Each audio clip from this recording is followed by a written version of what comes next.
এটা কলকাতার রাজপথ। রাস্তার দুপাশে পর্ষা সাজিয়ে যারা হাঁকডাক করছেন তারা শহরের হকার। ফুটপাথ, রেল স্টেশন, পার্কের বাইরেই এদের রুজিরুটির আস্তানা। মাথার ওপর রঙিন ছাতা আর দোকান ভরা হরেক রকম সামগ্রী। এদের অনেকেই সরকারের খাতায় অবৈধ। শহর কলকাতার অর্থনীতির 30 থেকে 40% ঠিকানা অসংগঠিত ক্ষেত্র। এই বিপুল অসংগঠিত অর্থনীতির জায়গায় তেল যোগান এই রাস্তায়, ফুটপাথে, রেল স্টেশনে দোকান পেতে বসা হকারেরা।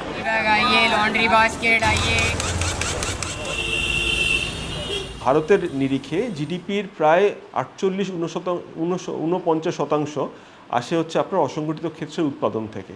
ফলে এটা একটা বিরাট কন্ট্রিবিউশন জিডিপিতে। যদিও এদের সরাসরি যেহেতু অনেক জায়গাতেই এদের তথ্য বা সরাসরি এদের সঙ্গে এনকাউন্টার সরকার করতে পারে না, কারণ কোথায় লোকেটেড এবং তাদের ঠাঁই ঠিকানা এগুলো পাওয়া মুশকিল হয়। ফলে সরকার একটা এক্সক্লুশন প্রিন্সিপাল বার করে, অর্থাৎ আমাদের যা সারাদিন ধরুন যা টোটাল ট্রানজ্যাকশন হলো তার কতটা আপনার নথিবদ্ধ ক্ষেত্রে ট্রানজ্যাকশন হলো, তার বাইরে যেটা হলো সেটা হচ্ছে অনথিবদ্ধ ক্ষেত্রে বা এই অসংগঠিত ক্ষেত্রে ট্রানজ্যাকশন বলে ধরে নেওয়া হয়। তাতে করেও দেখা যাচ্ছে যে 47-48% কম নয় আমাদের জিডিপির অংশ। তাদের রাজ্যের যে আয়, মোট আয়, তার একটা বড় শতাংশ কিন্তু অসংগঠিত ক্ষেত্র এবং এই হকারদের ট্রানজ্যাকশনের মধ্যে দিয়ে চলতে থাকে ক্রমাগত। আমার ধারণা পশ্চিমবাংলার ক্ষেত্রে এই পরিমাণ শুধু যদি আপনি বড় শহরগুলোকেও ধরুন কলকাতা, আসানসোল, তারপর ধরুন শিলিগুড়ি, বর্ধমান, এরকম বড় শহরগুলোকে যদি ধরেন, তাহলে আমার মনে হয় যে অন্তত 4 কোটি মানুষ এগুলোর সঙ্গে যুক্ত, বিভিন্ন অসংগঠিত ক্ষেত্রে উৎপাদনের সঙ্গে। এরা সবাই হকার নন, কারণ আপনি টিপিক্যাল রাস্তায় যারা ব্যবসা করেন, অর্থাৎ ভেন্ডিং মেশিনে বা ভেন্ডিং মেশিন নয়, মানে ভেন্ডিং কার্ট নিয়ে যারা ব্যবসা করেন, সেটাই মূলত গৃহীত পদ্ধতি কেন্দ্রীয় সরকারের নিয়ম অনুযায়ী। তার সংখ্যা শুধু কলকাতায় হচ্ছে প্রায় 3 লক্ষ, এবং তার সঙ্গে যদি আপনি ধরেন যে প্রতি বাড়ি প্রতি 2-3 করে সদস্য, 4 জন করে সদস্য, তাহলে শুধু কলকাতাতেই অন্তত 12 লক্ষ থেকে 14 লক্ষ লোক সরাসরি বা প্রত্যক্ষভাবে হকারি ব্যবসার সঙ্গে যুক্ত, এবং এদের অর্থনৈতিক কর্মকাণ্ড, জীবন জীবিকা সবই নির্ভর করে এই ব্যবসার উপরে। ভারতবর্ষে প্রায় 4 কোটি হকার আছে। তাদের ডেইলি টার্নওভার হচ্ছে প্রায় 10,000 কোটি টাকা মতো। আর যদি পশ্চিমবঙ্গের হকার দেখা যায়, তাহলেও প্রায় হয়তো 16 লক্ষ হকার থাকতে পারে। দিনে 2,500 টাকা করে তাদের যদি পার পার্সন হয়, তাহলে ক্যালকুলেট করলেই বোঝা যাবে কত। এবং এই যে অনানুষ্ঠানিক বা অসংগঠিত ইনফর্মাল ইকোনমি, সেখানে হকারদের বা ওই লাস্ট মাইল কানেক্টিভিটিতে যারা পথে তারা বিক্রয় করেন, তারা মানুষকে একটা সুবিধা দেন। 1, 2 হচ্ছে যেসব কৃষক তাদের সবজিগুলো একটা জায়গায় পৌঁছচ্ছেন, সেখানে 80% বা 70% হয়তো এই লাস্ট মাইল কানেক্টিভিটিতে তারা সেটা করেন। আমাদের আলোচনাটা হচ্ছে হকারের পক্ষে বা হকারের বিরোধে নয়। আমাদের আলোচনাটা হচ্ছে যে পথচারীর প্রথম অধিকার মানে এতে, এবং সরকার, যে কোনো সরকার, তারা যদি ফুটপাত পুনরুদ্ধার করতে চান, তাদের সম্পূর্ণ অধিকার আছেন, কিন্তু নির্বিচারে উৎখাত করাটাও অধিকারের মধ্যে পড়ে না। সাহেবদের হাতে করা শহর কলকাতার সঙ্গে ফেরিওয়ালাদের সম্পর্ক বহু পুরনো, কিন্তু সেই হকারেরা যে কবে রাস্তার ধার বা ফুটপাত দখল করে দোকান পেতে ফেললেন, সেই ইতিহাস ঠিক স্পষ্ট নয়। তবে শহর কলকাতার দোকানি হকারদের সংখ্যা বৃদ্ধির সঙ্গে যে দেশভাগের একটা সম্পর্ক আছে, সেই ইতিহাসের নাগাল পেতে বিশেষ অসুবিধা হওয়ার কথা নয়। 1951 থেকে 1971 নানা পর্বে ছিন্নমূল মানুষ জীবনের খোঁজে ভিড় জমিয়েছিলেন কলকাতা আর তার আশপাশের শহরতলিতে। তাদের অনেকেই বেছে নিয়েছিলেন হকারি। আপনি যদি হাওড়া স্টেশন দিয়ে গেলেন, দুপাশে কিচ্ছু দেখবেন না। আপনি একদিন শিয়ালদা স্টেশন দিয়ে যান, দুপাশে দেখবেন। কারণটা কি? কারণটা হচ্ছে যে দুটো কারণ আছে। একটা হচ্ছে যে পূর্ব বাংলা থেকে যারা এসেছিলেন, ওই মানে 71-এও আর কি, আমি 71-এ, সবাই তো শিয়ালদা সেকশন দিয়ে এসেছিলেন। হাওড়া দিয়ে তো আসেননি, মানে বনগাঁ টনগাঁ সব তো সীমান্তগুলো তো শিয়ালদা সেকশনের দিকে, ফলে ওইখানে নেমে জায়গা মতন করে বসে পড়েছেন। পুরো পাকিস্তান থেকে ভারতে এসেছিলেন, আমরাও এসেছি তাই, যারা উদ্বাস্তু কলোনি তৈরি করেছি আমরা বিভিন্ন জায়গায়। আমাদের একটা বড় অংশ দিয়ে স্টেট বাস চলতো। এই যে স্টেট বাসের যে ড্রাইভার কন্ডাক্টর বলেন, যদি খোঁজ করেন দেখবেন বেশিরভাগই হচ্ছে ও বাংলা থেকে আসা মানুষজন স্টেট ট্রান্সপোর্টের। দুধের দোকান ছিল, স্টল রাস্তায় দেখবেন, ফুটপাতে আপনারা দেখেছি কিনা জানি না, সরকারি দুধ বিক্রি স্টল ছিল। তাতে কারা বসতেন? উদ্বাস্তু মেয়েরা বসতেন তাতে আর কি। সুতরাং একটা উদ্বাস্তু অর্থনীতি ছিলই। কিন্তু আমরা না যেটা ভুল করি সব সময়, যে দেশ ভাগের সঙ্গে এটাকে যুক্ত করি।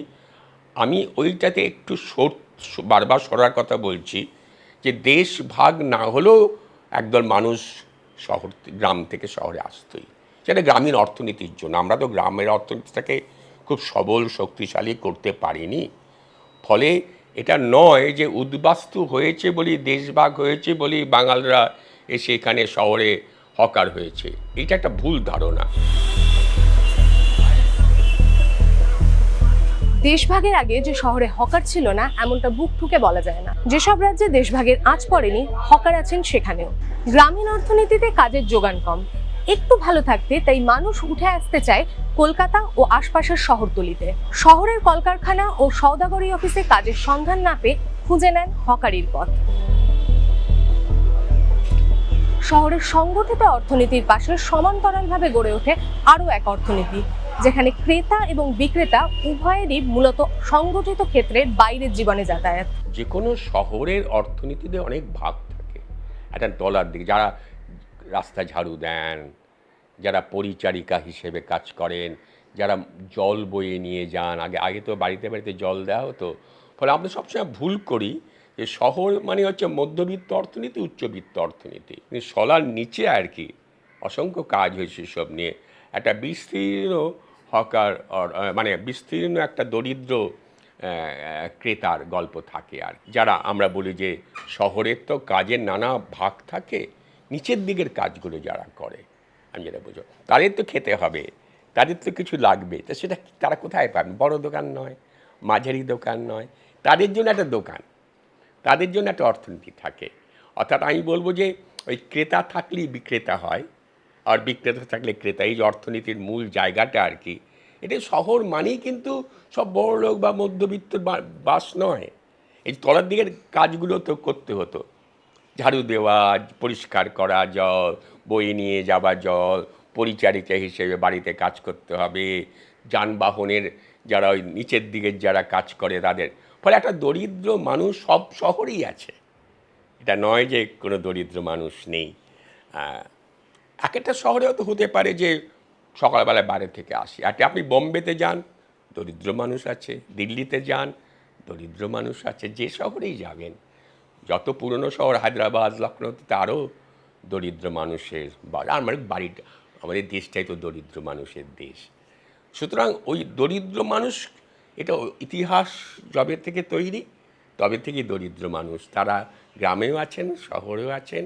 শহরে গ্রাম থেকে উচ্ছেদ হয়ে চলে আসেন, গ্রামে যে অর্থে তাদের খেতে পান না বলে শহরে এসে ভিড় করেন, শহরে অর্থনীতির সঙ্গে যুক্ত হয়ে পড়েন, এবং তারাই ক্রেতা হন।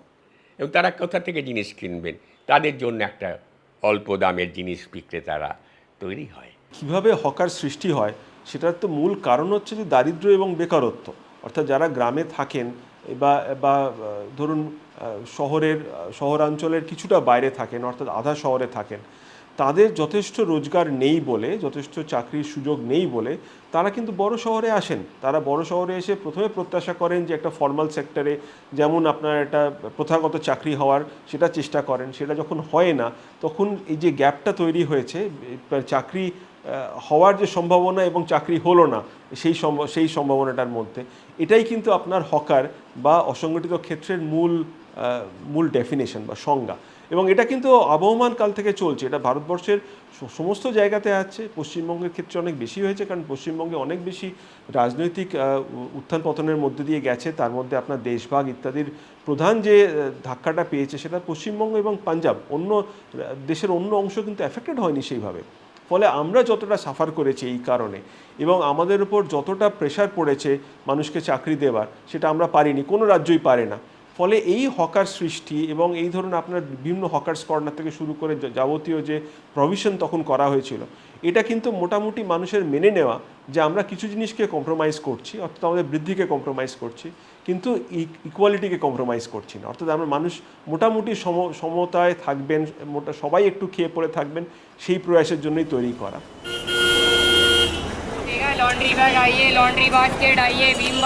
ফুটপাতের দখল, যানজট, বারবার অভিযোগের মুখে পড়েছেন কলকাতার হকারেরা। 1975 হোক বা 1996 অথবা 2011, কংগ্রেস, বাম অথবা তৃণমূল সরকার, সব আমলেই হকার সমস্যা মেটাতে উচ্ছেদের চেষ্টা করেছে সরকার। তবে কোনো সরকারই শহরকে পুরোপুরি অবৈধ হকার মুক্ত করতে পারেনি।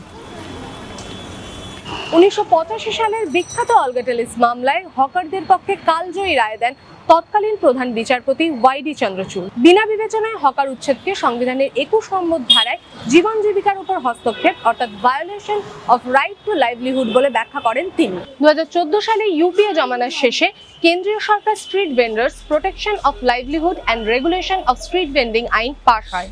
কিছু শর্তের ভিত্তিতে ফুটপাতে হকারিকে স্বীকৃতি দেয় কেন্দ্রীয় সরকারের এই আইন।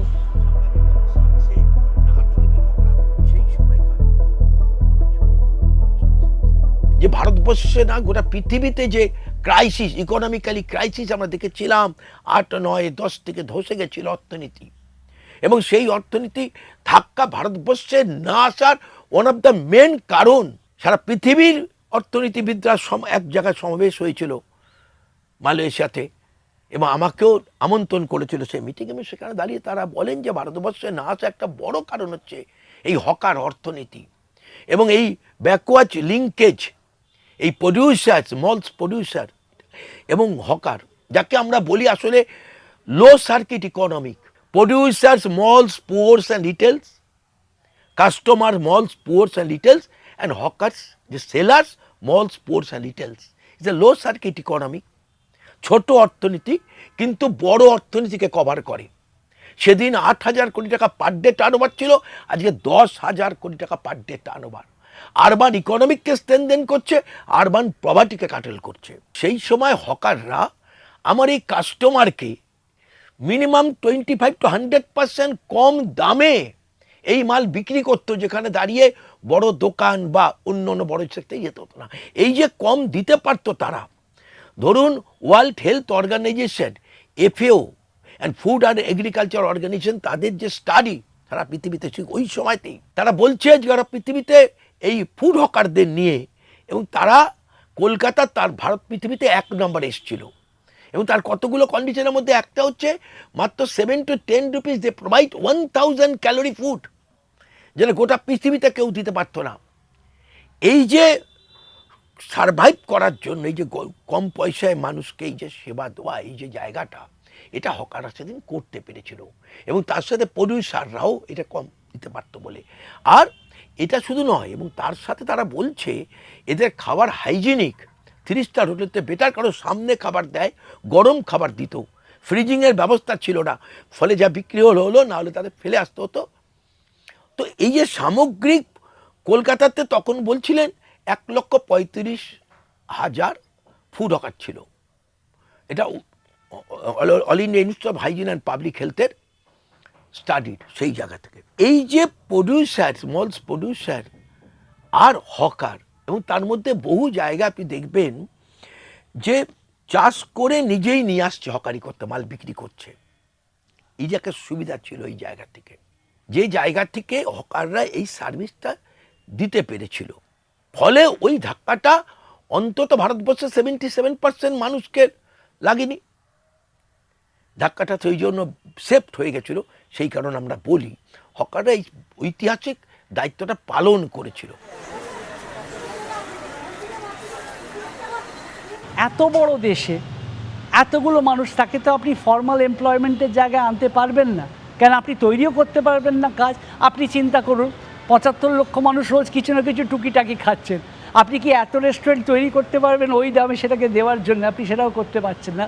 এবং অসংগঠিত বা অনন্যষ্ঠানিক যে প্রতিষ্ঠানে ইনফর্মাল এমপ্লয়মেন্টে যদি দেখেন, কোনো না কোনো দোকানে একটা ছেলে হয়তো বাসন মাজছে, একটা করছে, একটা ইনফর্মাল এমপ্লয়মেন্ট আপনি তৈরি করতে পারছেন।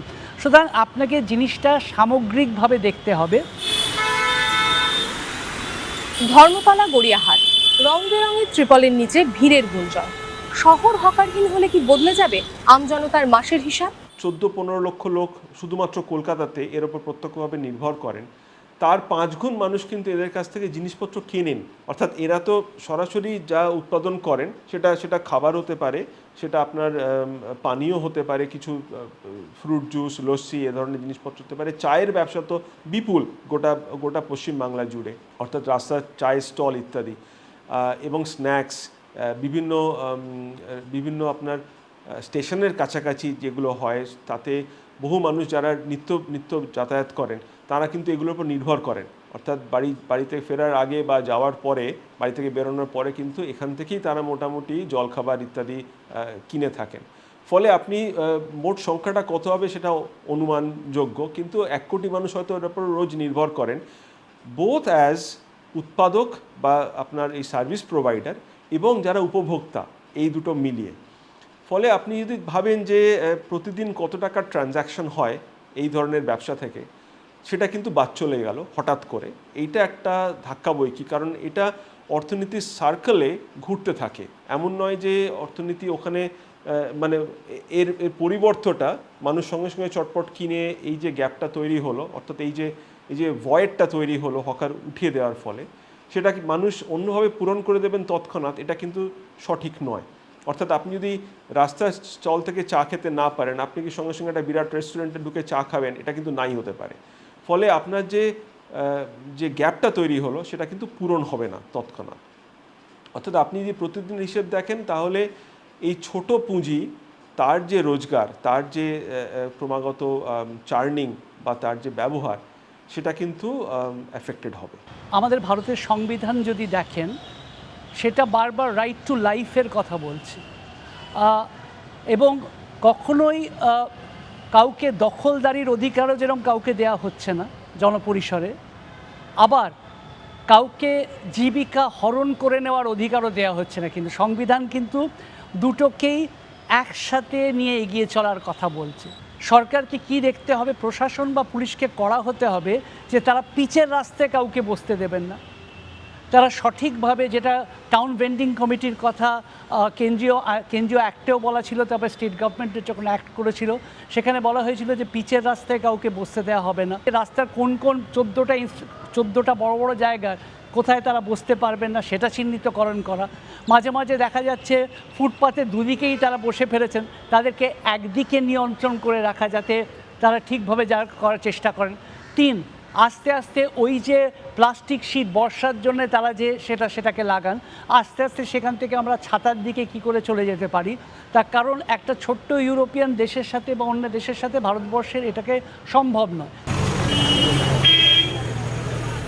কখনো বিধান মার্কেট, বর্ণপরিচয় মার্কেটের মতো বাজার তৈরি করে, কখনো বিকল্প জায়গা বাতলে অতীতে হকার পুনর্বাসনের চেষ্টা হয়েছে একাধিকবার।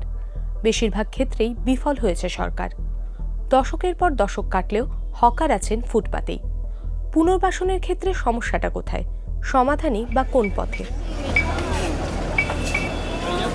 আপনি তো আগের থেকেই অ্যাক্ট তো ক্লিয়ার করে দিয়েছে যে আপনি কীরকমভাবে সেগুলোকে করবেন, যে কোথায় কোথায় আপনি কাকে বসতে দেবেন, কোথায় কাকে বসতে দেবেন না, সেটা আপনি ঠিক করবেন। আমি ধরুন এখানে একটা বসে থাকি, আমি জানি যে বাস স্ট্যান্ডে আপনি এই সময় এখানে বাস থেকে নামেন মানুষেরা, এইখান দিয়ে হাঁটতে হাঁটতে যান, এবং আপনি যাওয়ার সময় একটা রুটি কিনে নিয়ে যান বা একটু তরকারি কিনে নিয়ে যান বা যা কিছু আপনার টুকিটাকি ওইখান থেকে কিনে নিয়ে যান।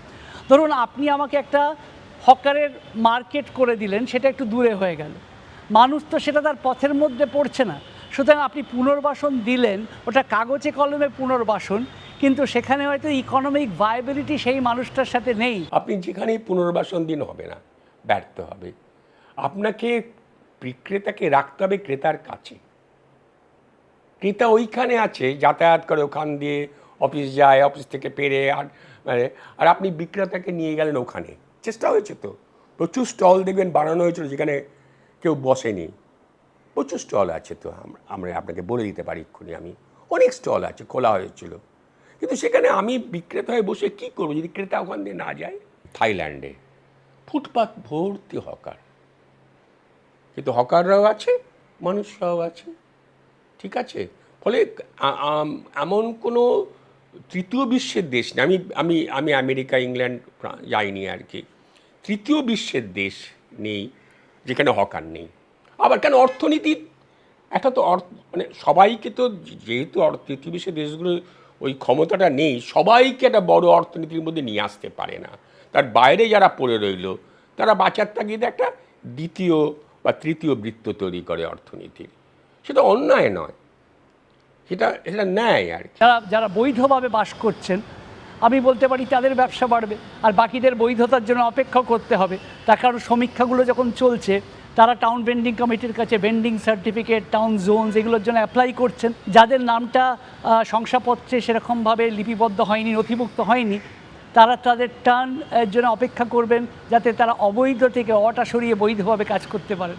হকার শুধু কলকাতা বা ভারতের অন্যান্য শহরেই নেই, হংকং, মালয়েশিয়া, ইন্দোনেশিয়া, সিঙ্গাপুরের মতো দেশেও তারা আছেন। কলকাতা শহরে প্রায় 3 দশকেরও বেশি সময় ধরে বৈধ অবৈধ টানাপোড়েনে জর্জরিত হকার। শহরে হকারের সংখ্যা কমলে কি বদলে যাবে ইতিহাস, অর্থনীতির হিসাব?